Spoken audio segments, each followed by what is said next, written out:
Folks, paying rent is now a crime. That's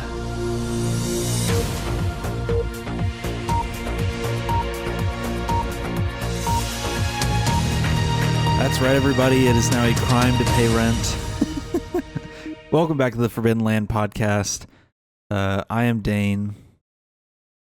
I don't know why I said that. I usually don't intro it that way. In New York City, big news. Another promise fulfilled. The infinite wishing well that has constantly delivered on its promises, Mayor Zohran Mamdani, has officially fulfilled freezing the rent. The rent board voted 7-1 to freeze the rent for the next 2 years. That doesn't actually mean that you don't have to pay rent for the next 2 years. What it means is that they can't raise your rent on rent-stabilized apartments for 2 years, which is still a big win. And based on the way that people are reporting it, you would think that they are just straight up telling landlords, we're going to kill you in 2 years. Count your days. And we've got a lot of interesting reactions. The one no vote on the board was the only landlord on the board, Christina Smith, and she resigned right after this vote. Yay. Fuck landlords. I don't know why we tolerate landlords. All these people that are like, oh, landlords, they provide you housing. No, they buy the housing and then sell it back to you for a markup. That's basically what it is. You know, if you can rent the house, why can't you own the house? That's kind of my point. Landlords are unethical. They literally just own land and then lease it out to you. It's the dumbest thing. Rest in peace, bozo, to all these fuck ass landlords that have to go get a real job now. Rest in peace. Have fun on the job market like the rest of us, where you work an actual dignified job and not just mooch off of people that are desperate for housing. And Trump actually had a reaction to this. This is one of the first times I have heard Donald Trump say anything negative about Zohran Mamdani. The mayor doesn't say is that these buildings will soon turn into ghettos and slums and that everybody will continue leaving New York. And as this spreads throughout the country, very much like an uncontrollable form of cancer, the country itself will be taken down. It will be third world, strictly third world. President Trump may have welcomed Mayor Mamdani into the Oval Office twice. It's really something when a New York City slumlord says that apartments will turn into slums and ghettos, as if they're not already falling apart, as if they're not already slums, as if they're not already, killing the residents. A one-bedroom apartment should not be like $3,000. It just shouldn't be. It really shouldn't. But yeah, it's really rich coming from a New York City slumlord, Donald Trump. I mean, that's literally what he was known for before he became president. New Yorkers primarily knew Trump as a slumlord. He was not a very liked figure. Shocker. I know, what a shocker. You know, people liked him on TV, but the people who actually had to live in the same city as him, not huge fans of him. And yeah, I'm not surprised this is the reaction. People were saying throughout the entire election for New York City mayor, I cannot find a place to sit. They were saying throughout the entire election for New York City mayor that this was going to be a disaster. And all those people can eat my ass. All right. This is the most popular mayor of New York City in my lifetime. Possibly more popular than fucking Rudy Giuliani post 9/11. So, all I'm saying is this man has the mandate to do these things. I think he can pull it off. I'm excited to see the grocery stores that they're going to open, the municipal government-owned grocery stores. I'm excited to see that. Imagine for a moment that you buy groceries at cost and not with the steep markups and profit drivers behind it. Shocking, I know. Impossible to even fathom something like that. Imagine a world where you didn't have to pay for a company's profit and you could just pay for things that you need and you didn't have to ration. So I think this is a good thing, obviously.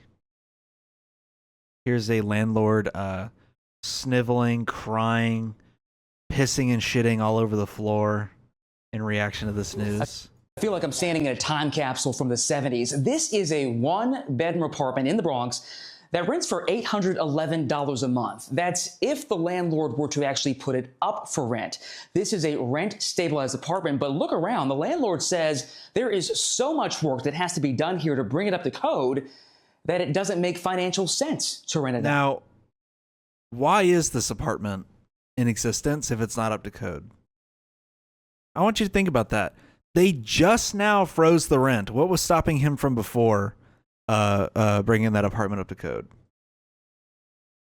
Look at this slum that already exists prior to the ruling. This slum already existed.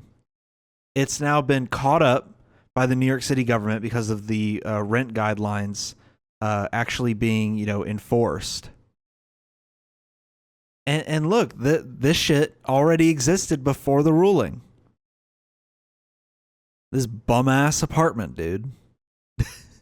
The owner is deciding to lose less money by just keeping it vacant. Chipped and peeling lead paint, an outdated Fucking bathroom, horseshit, by the way. and that red car. Bullshit. If the amount of money it costs to fix it up is somehow more... Like, how is that possible that the cost to fix it up is more than how much they'd make off of it for a 12-month lease? What a load of shit. No, they're just being a big-ass baby. That shit's going to go back up on the market right after this interview's done because they're just trying to get attention. They're just bitching and complaining about it. That's it. That's all this is. It's one giant complaining sesh. Like, the idea that these landlords are like, oh, we're going to struggle, that we can't raise the rent every year. Oh, man. It's going to be such a struggle. My solution is to not get any rent at all and leave the apartment vacant for the next 2 years. Genius plan. Yeah, genius. That's like, for what do you say, 800 something a month? So, a 24-month long vacancy. How much money does that yield? That's like $2,000, ain't it? Or not $2,000, sorry. That's like $20,000, ain't it? Yeah, this dude's wanting to miss out on like $20,000 of rent because he doesn't want to make a couple $1,000 repairs. Boo hoo. Go get a real fucking job then, man. Carpet, far from luxurious. Not exactly the red carpet people want to walk into.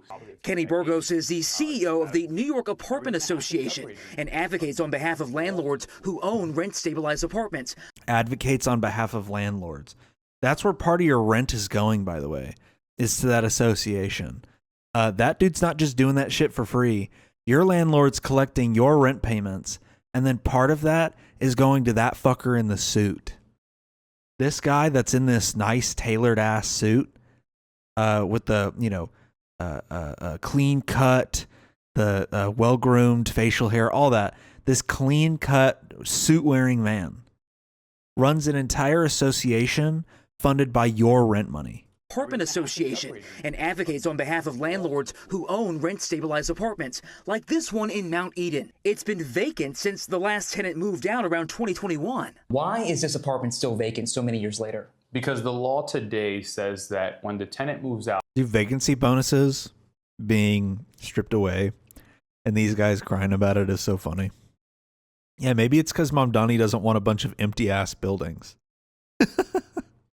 you People need homes, man. Of course, before law and after, you would have to upgrade and renovate this unit and bring it up to the current housing standard of 2026. The difference is now the law says... Okay, so what year of housing standard is this fucking unit?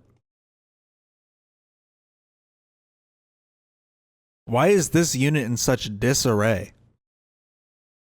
Can someone explain that to me? Why does this unit look like absolute dog shit? If the goal is to bring up units to the current standard of 2026, why does this unit look like it's been abandoned for years? Really makes you think, huh? That maybe they were earning some kind of incentive to keep it empty. And now that they don't have that incentive anymore, they're mad. Why does this apartment look like a fucking slum, man? The carpet's awful. The walls are peeling off. I mean, why does this unit look like this? Somebody was living in this at some point? Because it looks abandoned. It looks like something that somebody would squat in. Yeah, I don't know about this one, man. We don't really care what you spend. You cannot change the rent from the previous tenants. A 2019 change to the state's rent laws got rid of the 20% vacancy bonus, where landlords could hike rents for new tenants. It's really a crisis. Assemblywoman Linda Rosenthal, chair of the Housing Committee, voted for that bill. We found that with the 20% vacancy bonus, it was an incentive for landlords to harass tenants out. Finally, we righted the scales. Landlords didn't like that, and what they said immediately after we passed it was, we're going to keep apartments off the market. What do you say to that? Landlords didn't like what that. do they then say to And I agree, landlords who've already gone bankrupt, who've already been in landlords having an issue with that? Wow, the sky's blue, water's wet, and most dogs bark. Like,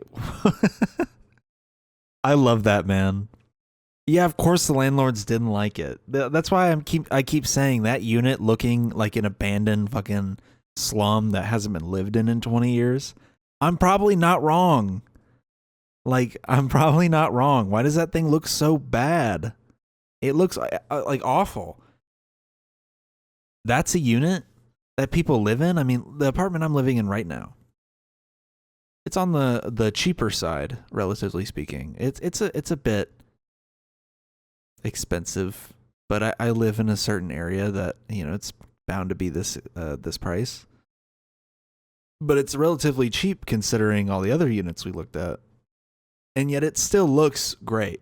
It's very livable.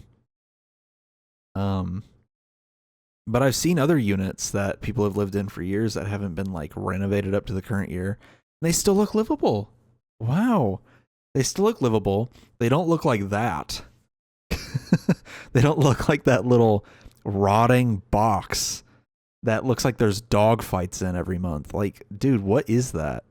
That looks honestly almost worse than the shit Spider-Man lives in. After we passed it was, we're going to keep apartments off the market. What do you say to that? I say, what do they then say to landlords who have already gone bankrupt, who've already been in foreclosure? Something definitely wrong here.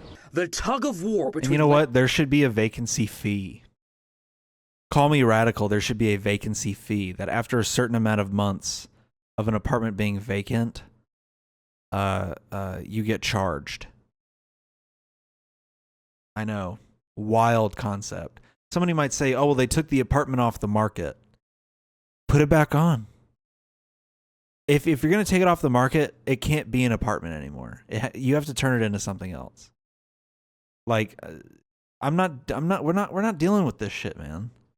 We're not doing this. This constant tug of war between the wealthy and the working class, it's stupid. The government goes, hey, can you do like some basic humanity here and not hike up the rent by 30% just out of nowhere? Can you please not do that? Like, y'all have the money to renovate these apartments. And the landlords go, fuck you, I need more money. Why are we putting up with shit like that? Ridiculous. Landlords and tenants advocates leaves lifelong New Yorkers like Troy Williams caught in limbo. I live in a tier 2 shelter right now, and that's why I have a voucher now, you know? And I'm really trying to, you know, get back to where I was this time 2 years ago.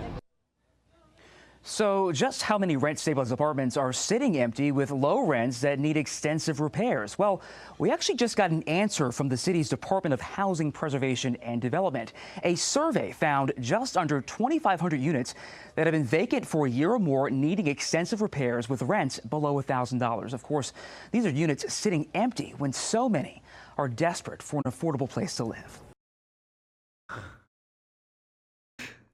The media running cover for this. Oh, there's just so many units that are left vacant when everybody needs a home because they can't renovate it. Yeah, they can. Dude, these units have been sitting vacant for how damn long? They have the money. Rent isn't, when you pay rent, you're not just paying the direct cost of what it actually costs to live there. You're paying the expenses of the actual apartment. Part of that is then also going to your landlord. And then the other part is going towards the business. The part that goes towards the business, the landlords profit off of that shit. They get incentives. They get tax credits off the fact that you live there. They make bank, bruh. They can fix your fucking apartment. And like I said, part of your rent in New York City is going towards that fucker in that suit. That dude in the suit gets paid by those landlords. He doesn't do that shit for free. So keep that in mind when you pay your rent this month. You'd already paid it if you're watching this right now.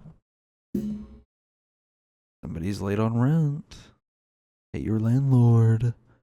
Yeah, I think landlords are unethical. Call me crazy, I guess. If it was up to me, you could just own a home. So, we have had a lot of Democratic Socialist of America wins recently. In New York, famously, a lot of candidates beat out corporate Dems in their primaries. Notably, even though he's not technically DSA, Brad Lander beating out Dan Goldman, which is insane. Daria Liza winning her primary against a very popular Democratic incumbent. Not very popular, but very well known. Very prominent Democratic incumbent. Claire Valdez, all these candidates winning their primaries. In New York City, and really boosting the name for the DSA.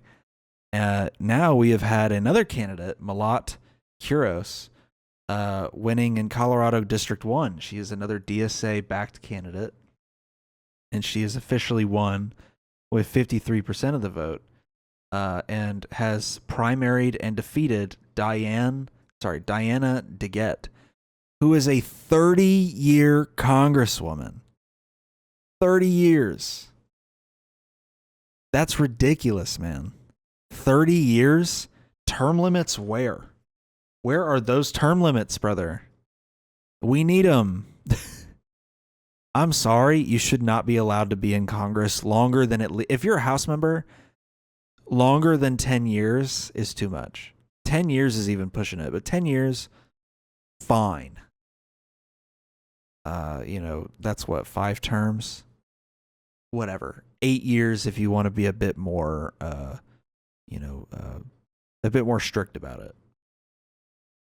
But 30 years, bro? Are we kidding? 15 election cycles? You served 15 terms in the House of Representatives.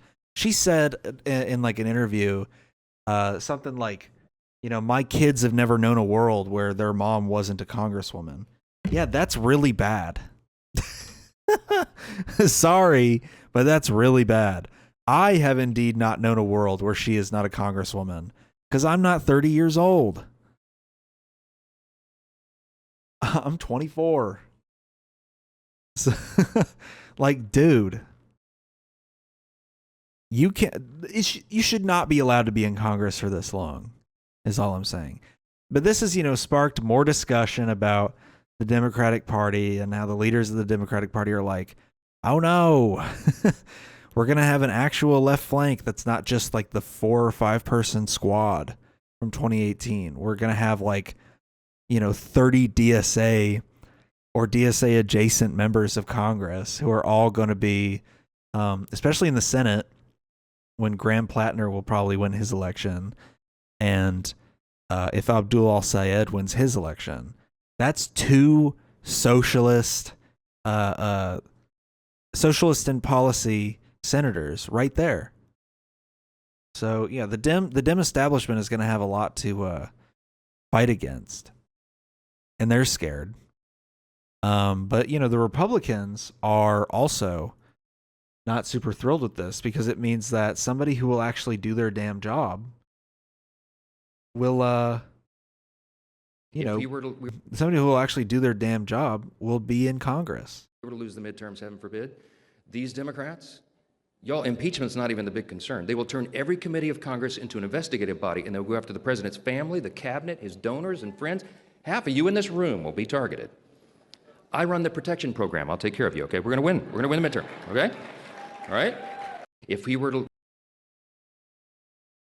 Why is he saying it like that? I mean, good. I hope that Congress investigates all the corruption, all the blatant, open, like flagrant corruption that the Trump administration's been getting away with, that the Trump family has been getting away with. A topic that not a lot of people talk about, just how corrupt the Trump family is. But him like rapid firing off and like fear mongering this. These Democrats, y'all, impeachment's not even the big concern. They will turn every committee of Congress into an investigative body, and they'll go after the president's family, the cabinet, his donors and friends. Half of you in this room will be targeted. I run the protection program. I'll take care of you, okay? We're going to win. We're going to win the midterm, okay? His family does corrupt business deals through insider knowledge and government manipulation through the White House. The cabinet's mega corrupt. The cabinet's been siphoning money out of the federal government throughout the entire term. Like, siphoning money out of this government. But yeah, we should go after all those people. I don't see why we wouldn't. They're all committing crimes. But, the reason why they do commit all these crimes is because they don't care. Because we have a political system that's set up to essentially not punish this type of behavior. So he's scared. And here is I love this clip. Here's Mike Johnson going through the DSA policy list. Scary stuff. Scary stuff. You should really hear him listing off these terrifying, controversial policies. The insurgent left is taking over. Now, listen, I don't know if you've seen this, and if anybody shared it from the podium, and if they have, forgive me for repeating it, but the DSA, the Democrat Socialists of America, it sounds so innocuous, doesn't it? No, it doesn't. Don't say that. This man needs to work on his Type 5. I gotta say, he's got to work on his Type 5, man. His comedic timing, his comedy in general, sucks. Sounds innocuous, does it? No, it doesn't. Don't say that. Or like in the last clip where he's like, I'm a protective detail, I'll protect you. Dude, go back to like stalking your son's porn consumption. Fucking weirdo.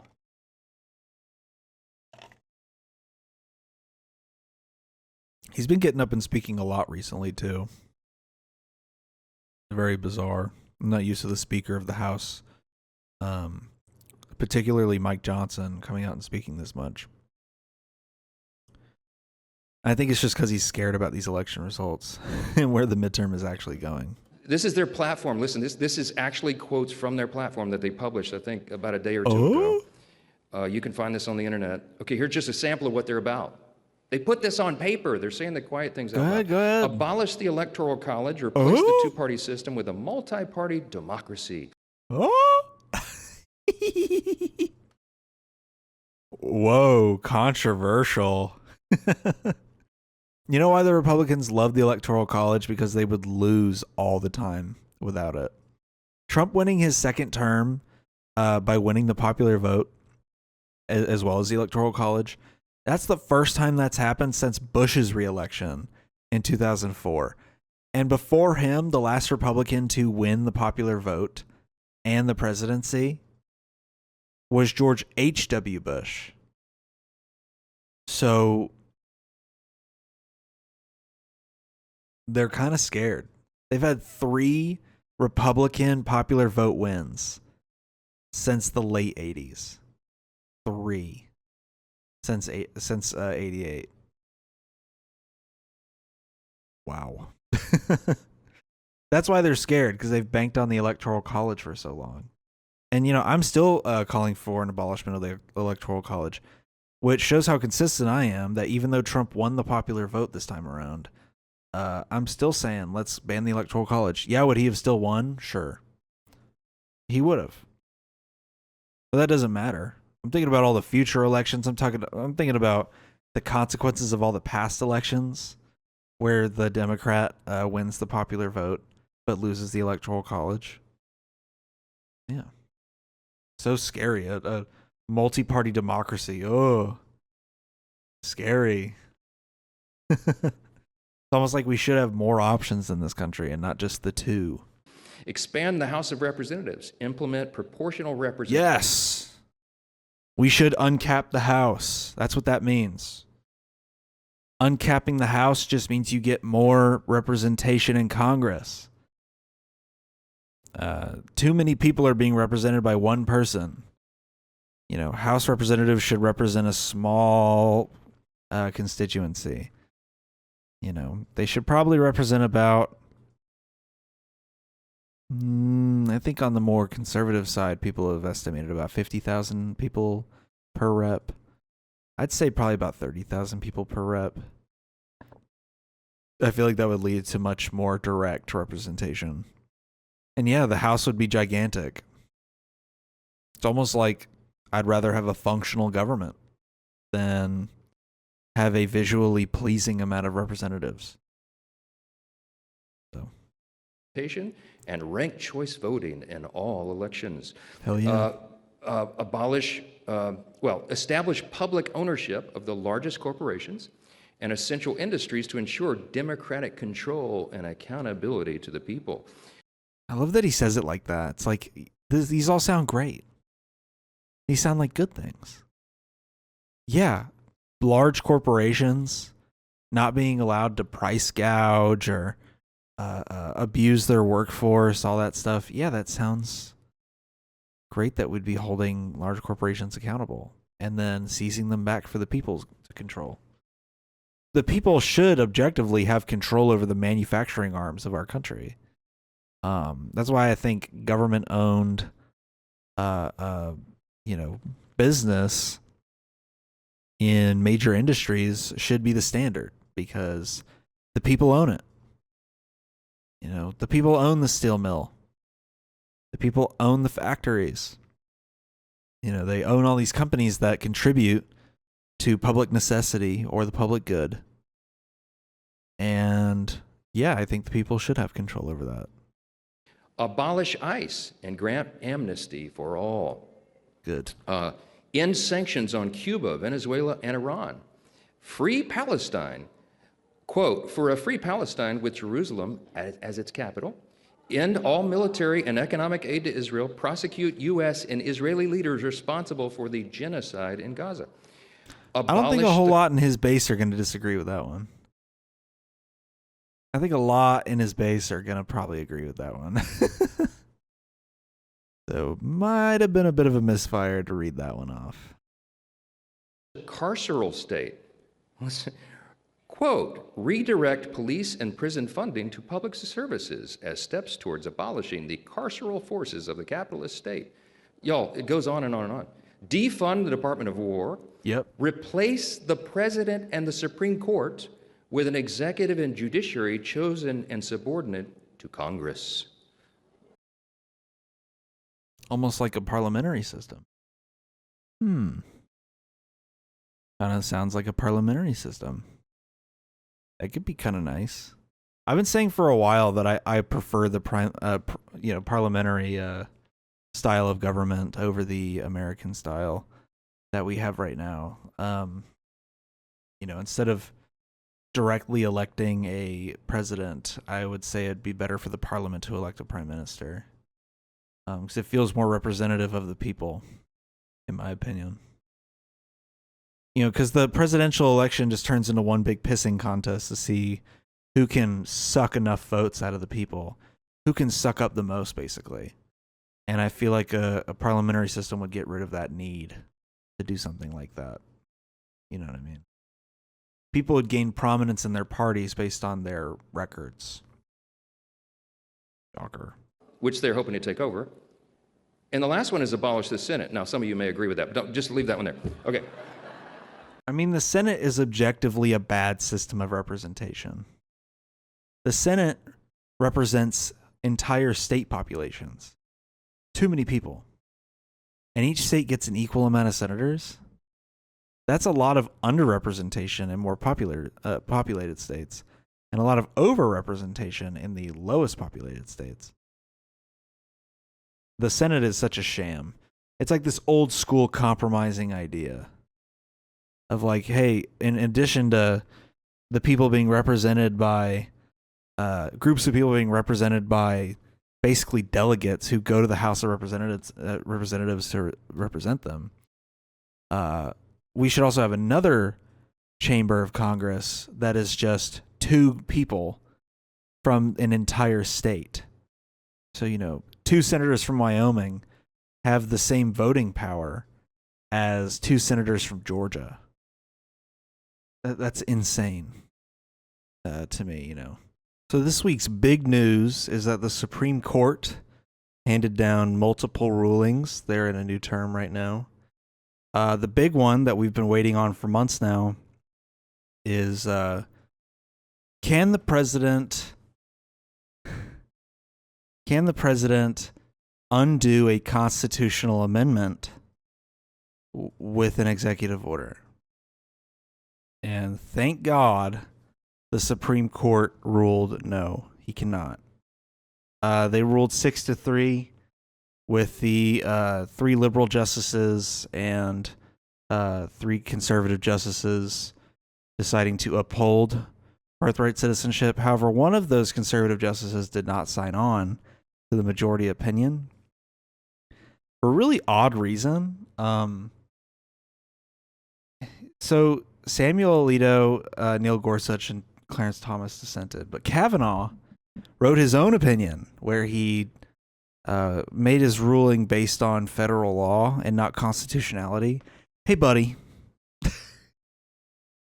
Are we forgetting that the job of a Supreme Court justice is to interpret the Constitution?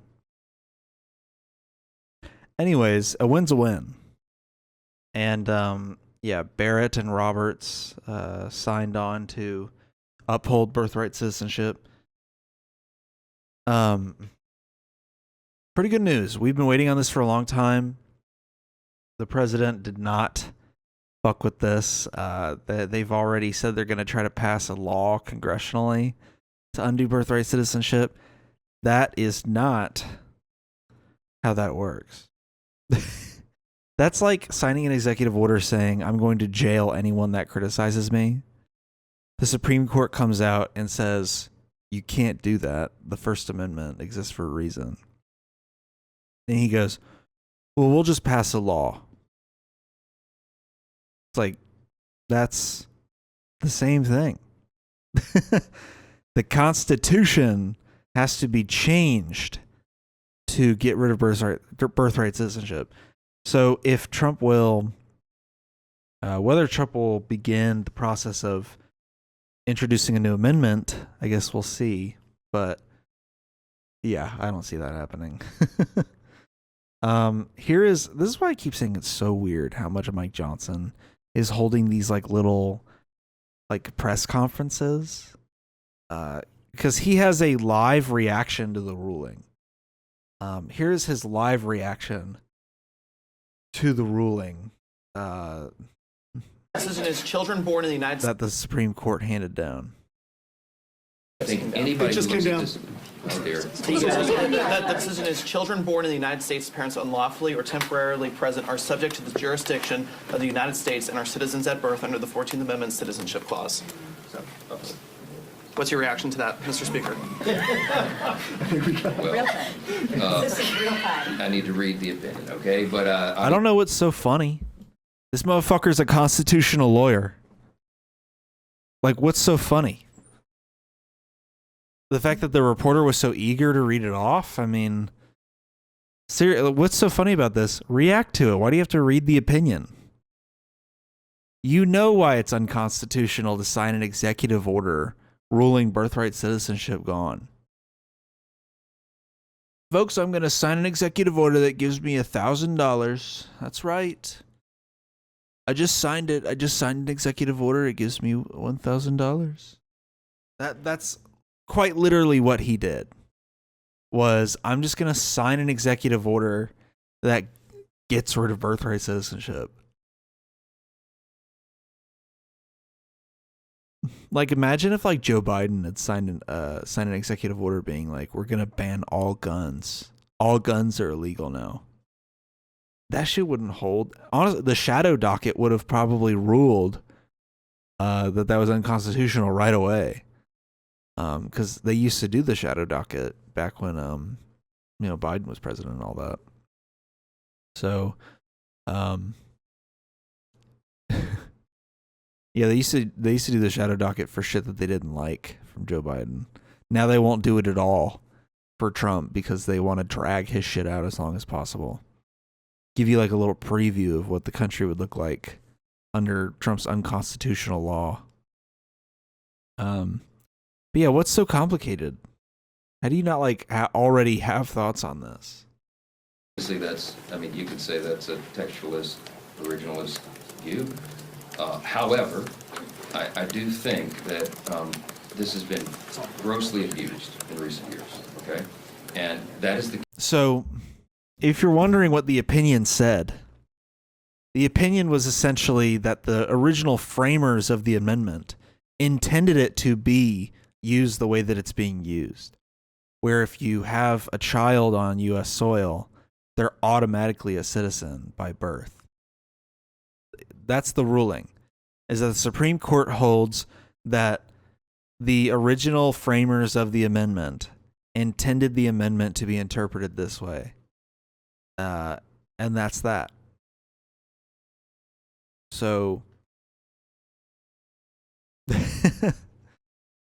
I mean, him making the argument, the argument from the Republicans, and he'll go on this tangent, is that people are doing baby tourism. Case that was being made by the plaintiffs in the case, and we're very sympathetic to that because it is a serious problem. We have it's become a birthing tourism, they call it, a trend where people will just come and you just come onto the soil and have your child, and then they're able to avail themselves of the welfare state. It's so easy. When you fly over here and you just pop a baby out, lickety split, and now you've got the full wonders and joys of the American welfare state. Ah, yes. A system that even people who have lived here their whole lives barely have access to. Ah, yes. It's that easy. You come here, pop a little baby out, no problem, no effort, and then you enjoy that sweet, sweet child tax credit. How fucking stupid do you have to be, bro? How stupid do you have to be to actually believe this? Also, if that's the case that people are doing baby tourism here, make another amendment. Go ahead and propose one.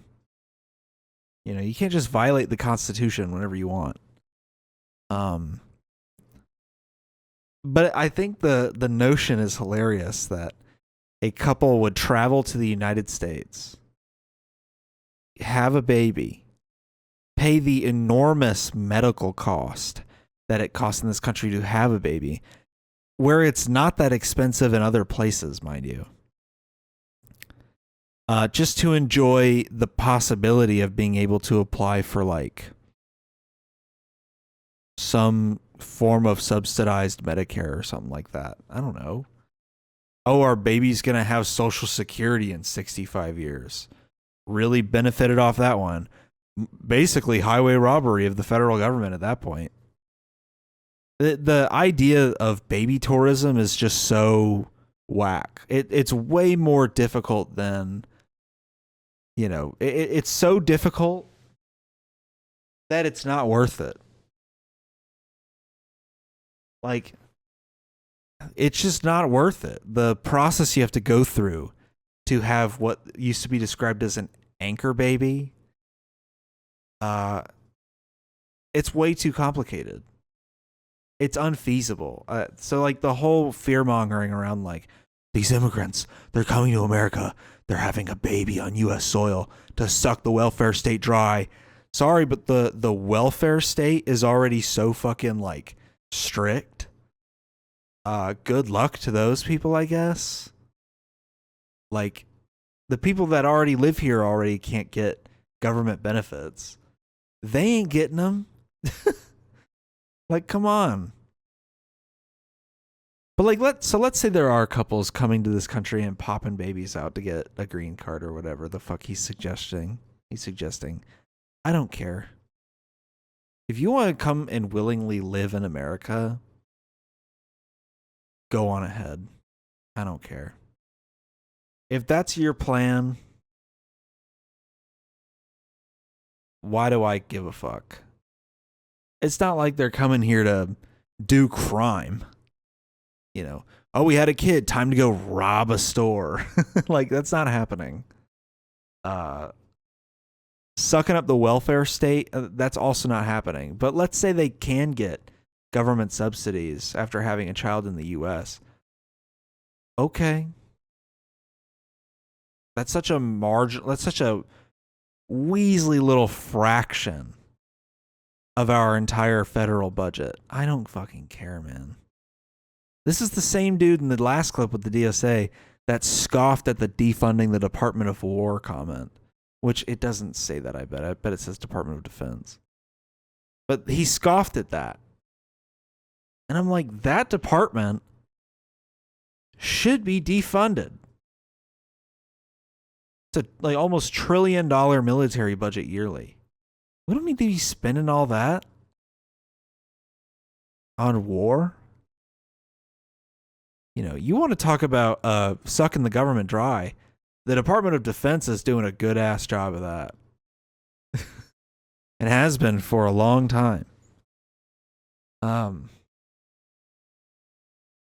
Yeah, I think this is such a ridiculous argument. It's just racism, is what it is. I'm so glad that they ruled this way on this one case. I need to seal that gap in my teeth. Fuck. I'm glad they ruled this way on this one case. And it's very revealing just how racist people like Mike Johnson are. Else. It's been abused. It's one of those things that was intended to serve a noble and important purpose and has been thwarted and overused and abused. And so I'm sure that we'll continue to look at that. I mean, I'm sure the conclusion from this opinion is going to be that you got to amend the Constitution to fix that. As we all know, it's a big challenge to amend the Constitution. It's only happened 27 times in our whole nation's history. And the reason is because you got to have 2/3 of the both chambers. The first 10 came with the fucking set, bro. It's actually even more rare. Yeah, the first 10 came with the play set, bro. It came with the program. So 17 times, 3 of those we had to hold the South hostage to get them to pass them. Some of them are useless, like the congressional pay raise one, which I think is the last one we ever passed. I don't know how that shit ever passed. The presidential like term limits one. You know, it's if you have enough support for it, it's not that difficult to amend the Constitution. The issue that arises here with him is that he's so stupid that he's openly admitting that ending birthright citizenship is such an unpopular idea that you would never get enough support to change the Constitution to get rid of the 14th Amendment's birthright citizenship clause. So, I mean, I don't know how long it'll be till I ever see another constitutional amendment passed in my lifetime. I don't think they've passed one since like 50 years ago or something like that. I think the congressional pay raise one was like long before I was ever alive. But the Republicans have such dog shit views that I don't ever see them passing an amendment to undo birthright citizenship. I just don't. So this wasn't the only ruling that came down. They ruled 5-4 with Barrett and Roberts joining the three liberals to basically uphold that no, you cannot just say that states can't do mail-in ballots after, like, can't count mail-in ballots after the election day. The argument in the opinion is that there are no laws or there's nothing in the Constitution that stipulates that an election must be finalized on the day of the election. Essentially, that any mail-in ballot that is mailed on election day and arrives after election day, that it can still be counted. It can still count towards the actual election vote. And yeah, Trump was not happy with this one. Now, these are the only two good Supreme Court rulings from this from the four that I'm about to that I'm presenting. It is good that they're upholding counting mail-in ballots after the election day. It's another dumb Republican talking point that elections should happen on election day and be done by the time I go to bed. It's like, that's not how that works. Not when there's millions of votes to count. That's so unrealistic. In the mail-in ballots, like, those people have a right to vote, man. So, I'm glad they upheld this, but there's two other cases that did not go the way that I would have wanted. So the first one is that the Supreme Court has struck down political party spending limits. So essentially what used to be not allowed, you can now basically use this loophole where you just pay the political parties directly as much money as you want, and then they will pay the candidates on your behalf. That's kind of roughly how it would work. The U.S. Supreme Court struck down a 50-year-old federal election law on Tuesday, erasing limits on how much political parties can spend in direct coordination with their candidates for Congress and president. The case stems from a Republican-led lawsuit backed by Vice President J.D. Vance. The court's conservative justices delivered the majority vote. It's a bit misleading. He was a senator at the time that they filed this suit. It was him and like a couple other people, I think. Wiping out congressional limits on political spending.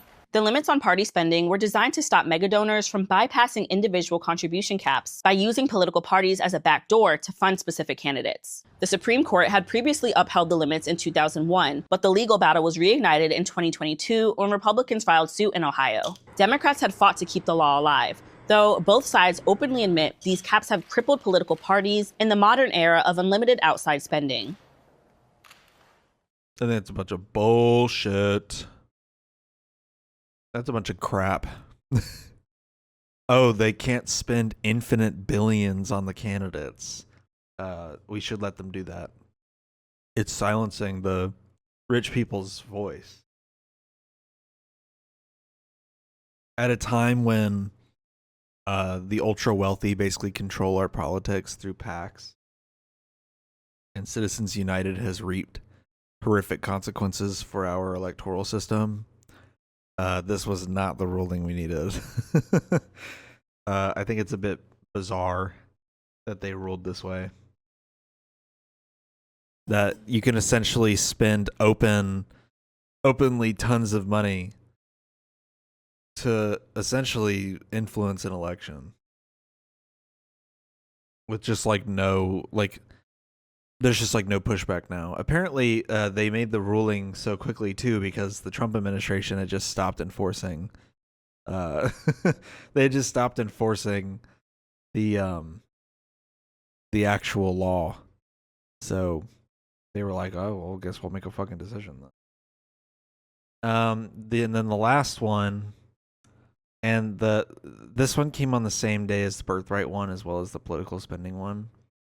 The Supreme Court voted 6-3 to strike down, or to allow states to ban transgender girls and women from playing sports.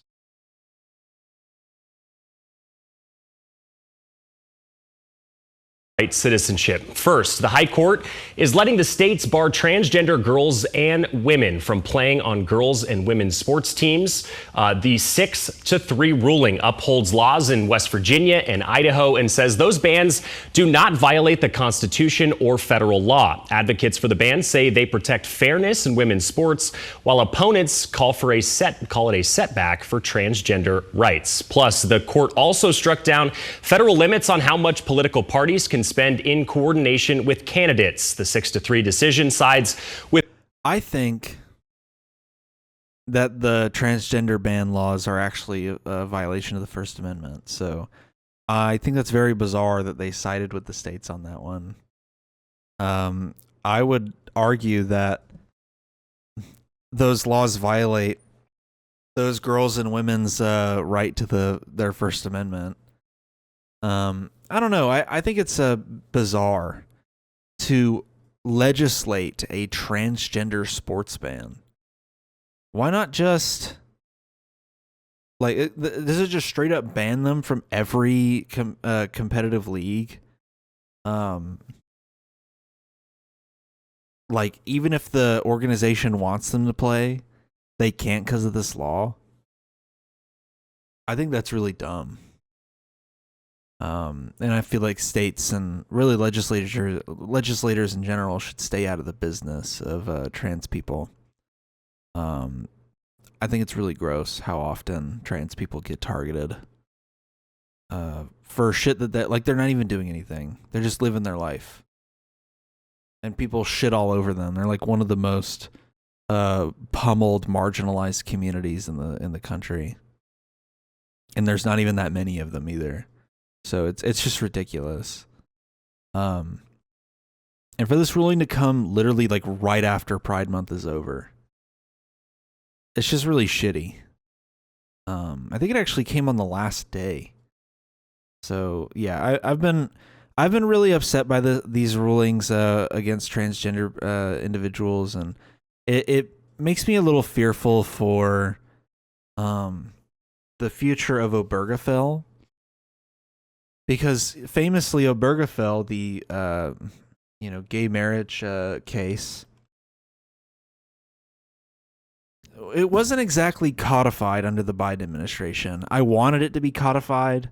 A lot of people wanted it to be codified because of the Roe v. Wade ruling, and they haven't codified it into law. They passed something called the Respect for Marriage Act, which would essentially it basically protects marriage licenses across state lines. So states must recognize and uphold out-of-state marriage licenses under federal law. But like if Obergefell was overturned, states can then start refusing to issue new licenses. They would just have to federally recognize the already existing licenses. But that law doesn't go far enough, obviously. I feel like Obergefell should have been codified completely to avoid a situation where the Supreme Court, rolls in and is like, hey, actually, never mind on this ruling. You can go back to discriminating against gay people. I mean, Clarence Thomas already hinted at himself wanting to rule on something like that because he's a huge hypocrite. He mentioned every marriage-based ruling being overturned except for the interracial one because he's in an interracial marriage. So he's just a massive hypocrite.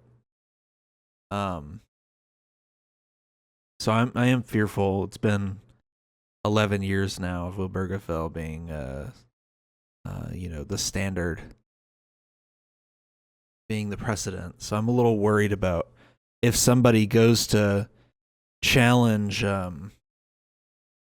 that ruling and then brings it to the Supreme Court, and the Supreme Court goes, I don't know, maybe we would get a 5-4 ruling on that with Roberts and Barrett again. I could see a scenario where I could see a scenario where Roberts and Barrett uphold gay marriage. Mostly because I feel like they would actually fear the backlash more than anything. I'm also surprised that Alito voted to allow Trump to, missile Birthright. Or not Alito, Gorsuch. I am a little surprised by that. Because, like,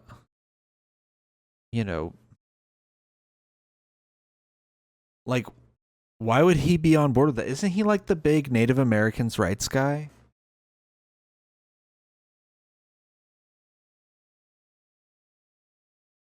Yeah. Yeah, he's like a huge defender of Native American sovereignty. Yeah, so because he was the one grilling Trump's lawyer in the in the Supreme Court hearings on this case. And yet he still voted to allow Trump to get rid of this with an executive order. That one I'm a little surprised by. Why would he allow that? Like I said, I thought he was like the big native rights guy. I didn't think he would be on board with this.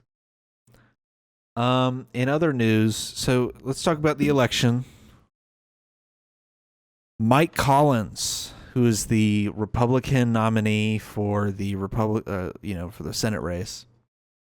I said, just to toot my own horn a little bit, I said that I think he will be a Herschel Walker type figure. That his views on the election, his views on multiple MAGA related issues, that he's too MAGA and he's too stupid. And I said that he's going to be the next Herschel Walker. And what do you know? I'm not the only one that thinks this. So he went on CNN and started rattling off. Good God, that's loud. Started rattling off election denial conspiracies. Biden win Georgia in 2020. I have said this over and over and over again. You don't change the rules in the middle of the game. And that's what happened in 2020. They changed the rules up. You don't all of a sudden turn around and start mailing out absentee ballots to everybody. You don't set up drop boxes all over the place for people to just start this mass harvesting, ballot harvesting. Do you think Trump won? Trump.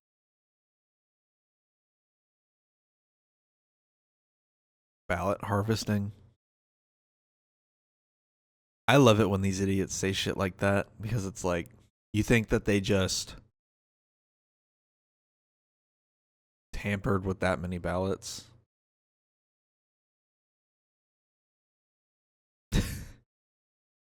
The Republican-controlled, conservative-controlled election in Georgia. You think they did ballot harvesting? And fudge the numbers with the mail-in votes? Please. Won that race. Yes. Georgia. Yes. Mm-hmm. So. Okay. Did Joe Biden win Georgia? So he thinks Trump won in 2020 in Georgia. And here is Harry Enton of CNN ripping my take, by the way. Completely ripping me off. he says that he foresees Mike Collins being a Herschel Walker style figure. Honestly, Mike Collins is starting to feel a whole heck of a lot like Herschel Walker 2.0. You can remember Walker, of course, ran for the Senate in Georgia, lost that race in 2022, a very winnable seat. But he fits in very well with how Republicans still feel about the 2020 election. I mean, they just believe this garbage. Look at this. GOP who say that the 2020 election was stolen. Back in 2021, just after the 2020 election, 60% of Republicans believe that the 2020 election was stolen. Of course, there is no proof of that whatsoever.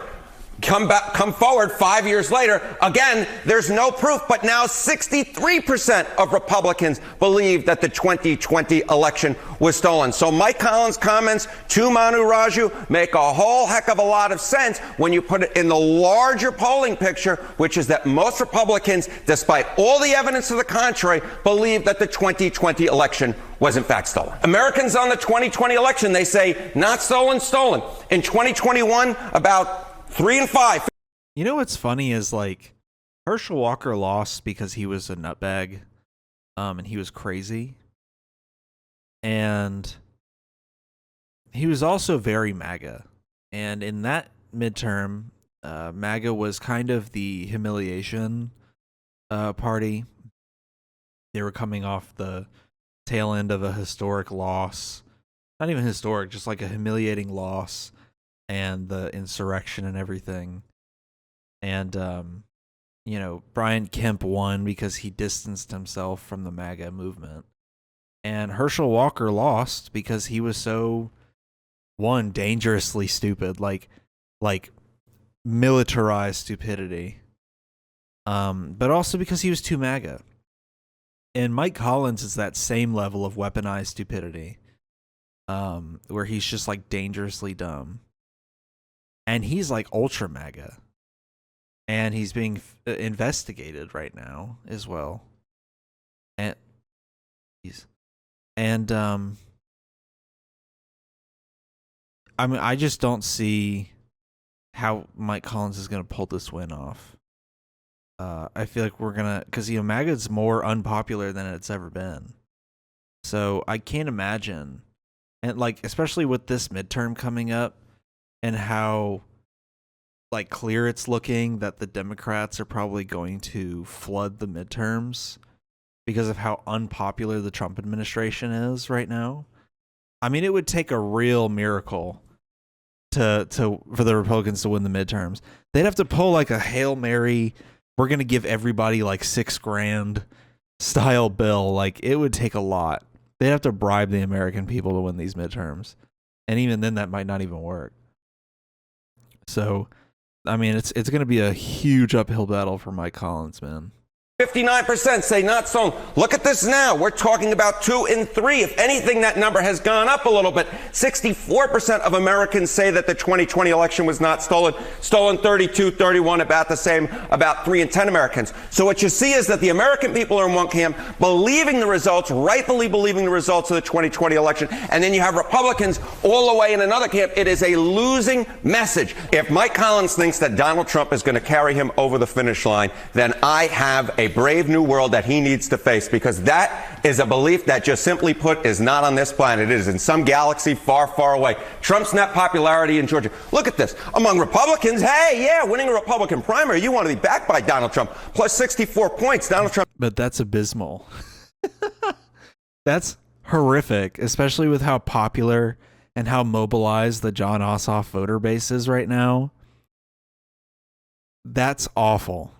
That's not good at all, man. Very much on the positive side of the ledger. But among all voters, Donald Trump deeply underwater, heading right off Savannah into the Atlantic Ocean. Donald Trump deeply unpopular in Georgia. Mike Collins should be running from Donald Trump. Instead, he's leading into a belief that, simply put, has no evidence to back it up about the 2020 election.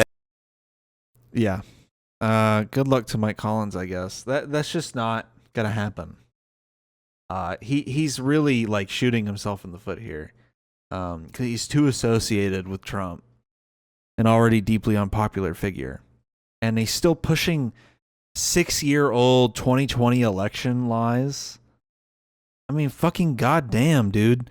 That conspiracy is so old, it's in kindergarten now.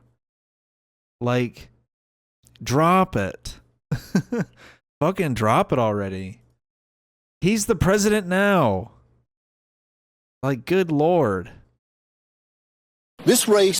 So here's him rattling off. Let me see if I can actually get the. Yeah, this is the right clip. So he's like rattling off in this interview. Race is going to be about. He's weak. He's woke. record of results. Both of us are one-termers. He's a one-term senator. I'm a one-term congressman. You take a look at what I've done. There's a big difference there. Jon Ossoff has been in the Senate for 6 years. You've been in the House for not even 2. $9 APAC donation, by the way. In my first term, I've had 2 pieces of legislation signed into law by 2 different presidents of 2 different parties. You take a look at what he's done. He's accomplished nothing. Now, Jon Ossoff has voted for just massive spending bills out there, created inflation and skyrocketing costs out there. He voted for open borders. He voted to allow men to play in girls' sports. I don't think the culture war shit is going to work either. I think people are hurting in their wallets so bad right now. And, you know, shit's hit the fan so hard, I don't think this culture war shit's going to work. This guy is weak, he's woke, and he will be defeated. Because at the end of the day, Georgia's going to have a choice. And that choice, Mono, is clear as day. You're going to have the choice to pick between someone, me, who has delivered, and delivered not just in the private sector, because that's what I was for 30 plus years, but also in Washington. And just making life more affordable, making this country safer, just making Georgians' life better off. Or you get a choice of Jon Ossoff. This is a trust fund kid. He's never had a real job in his life. Now, what he has done is he's made our life more expensive and less safe. We've seen that and left Georgia worse off. Jon Ossoff's actually done a lot for farmers in Georgia. He actually has done quite a bit for Georgia citizens specifically. His voting record's not like great. I'm not a big fan of a lot of the stuff he has voted on over the years, but or just like his lack thereof. But he has done some stuff for the people of Georgia. So I don't know. I can't see the wider Georgia electorate voting in Mike Collins. I think they know he's fucking crazy. But he had a funny moment in the middle of this like interview. Let's see if I can get the timestamp. He's still rattling off, but he's weak, he's woke. But he has this moment. This is political poison for the Republicans, by the way. Every time, and even the liberal like establishment Democrats, every time they mention this one thing, it destroys their polling numbers. It destroys them, and it makes their campaign look unserious. In his life.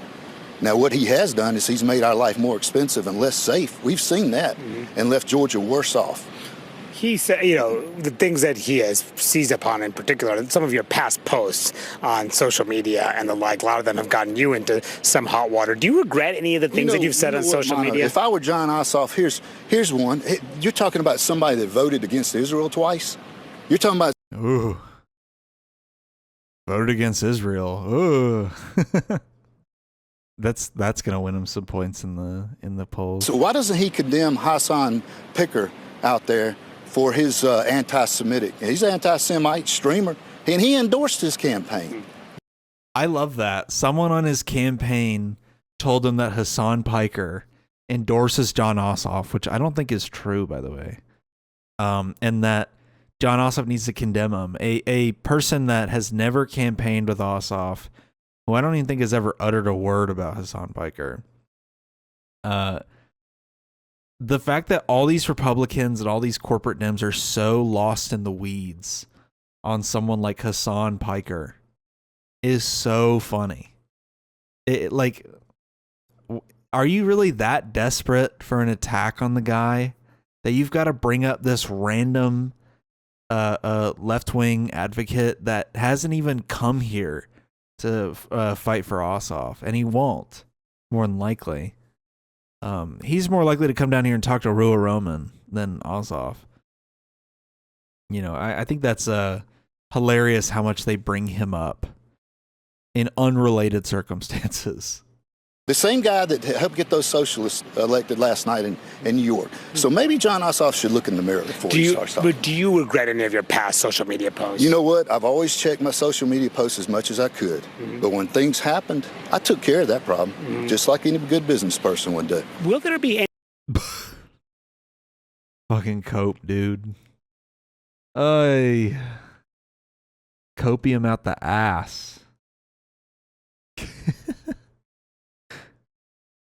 Oh man, here's Hassan's reaction to this moment, because like I said, it came out of left field. Like, who could have fucking predicted that the Georgia Senate congressional candidate would drop Hassan Piker in a random CNN Capitol Hill interview on social media and the like? A lot of them have gotten you into some hot water. Do you regret any of the things that you've said on social media? If I were John Ossoff, here's one. You're talking about somebody that voted against Israel twice. You're talking about, so why doesn't he condemn Hassan Piker? What? I have no contact with John Ossoff, man. What the hell? I've heard my name be mentioned in so many different ways. This past year has been hilarious. Hassan Piker. Yeah. Why don't you condemn him? He said he likes you and he's an anti-Semite. Do you hate Jews, Mr. Ossoff? Huh? Are you actually Jewish, Mr. Ossoff? Past posts on social media. That's what I mean by it's so random and out of left field every time they bring up Hassan's name. I think it's such a losing campaign strategy too. We're actually seeing that in Michigan right now, where Mallory McMorrow is like dead last in the polls because the moment she started going after, Hassan Piker, after he campaigned with Abdul al-Sayed, her poll numbers fucking dipped, like heavy dipped. So it's clearly not a good idea to go after one of the most popular left-wing figures in the last 20 years.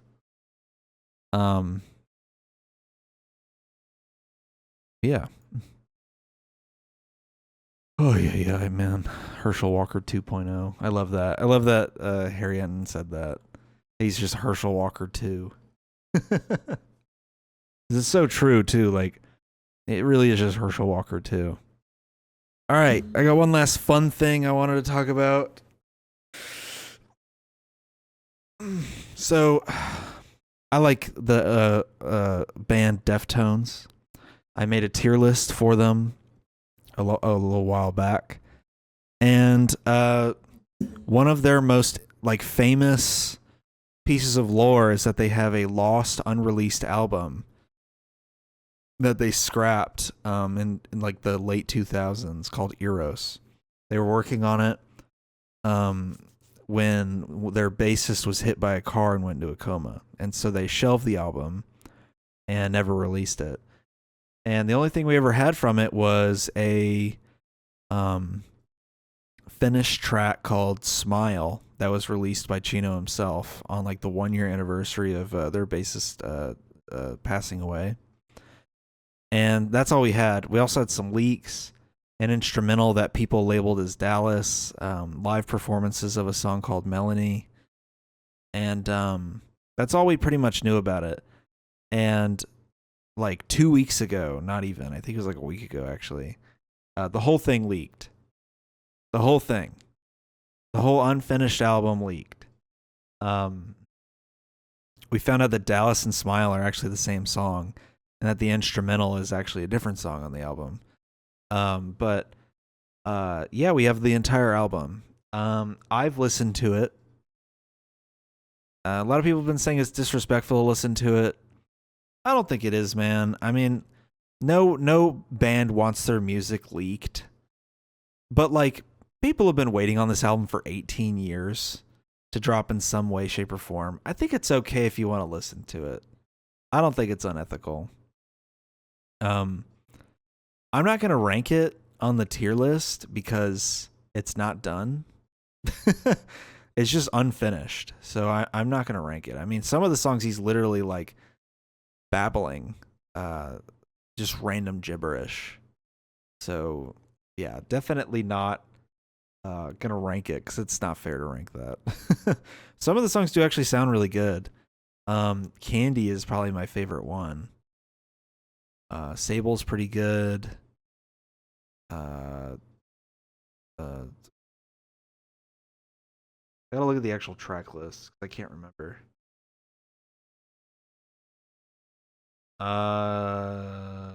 Yeah, Sable, Candy. I liked Electra a bit. I thought it was kind of creative. Tempest is alright. It goes kind of hard. Margot's pretty decent. There's some good ones on this unfinished album. And then Ohms, their album from 2020, the demos for that album actually leaked at the same time. And so we have all the unmastered, unfinished, like they're finished, but like we have all the unmastered tracks for Ohms now. And I gotta say, I wasn't a big fan of the title track, Ohms.